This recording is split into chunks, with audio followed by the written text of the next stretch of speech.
Let's tell John about that course that Per taught on folk life.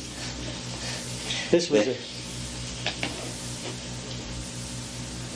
it was the folk life of people who were in this part of the country in the pioneer period.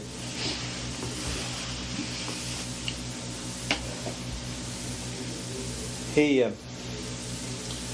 start off by having him build a log house. Where else would you start, you know?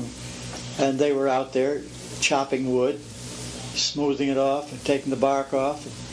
Fortunately, the Turkish student knew how to do this. There was a Turk in the first class. And Corky. Yeah, right. Yeah. And he was a carpenter on our staff who became faculty. You see, everybody got into the act, John. That's the point. But they knew a hell of a lot about what they were talking about. Exactly. They hadn't learned it from books mostly. They'd learned it from the sweat on their hands. Yeah.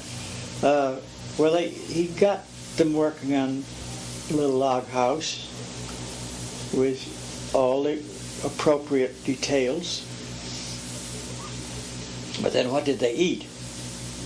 Well, they ate venison and raccoons and squirrels and a few other things. And before they knew it, the boys and the girls were out there shooting the beasts. And Trapping. one of the boys did a master's paper on snaring. Doing anything they could to catch the goddamn critters. Most of it illegal.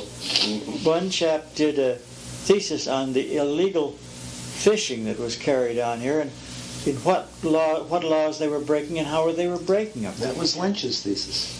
That was Lynch's paper. Whose paper? Ed Lynch's paper. Was it really? Ed Lynch tells a story, or told a story long years ago, which I think I remember.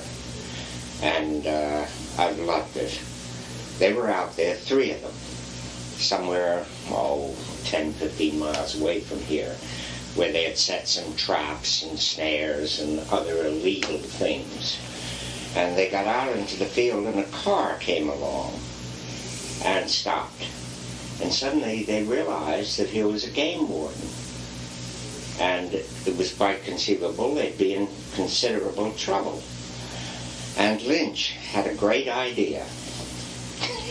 He started prancing around the field, putting his hands up, just waving to the others to prance with him.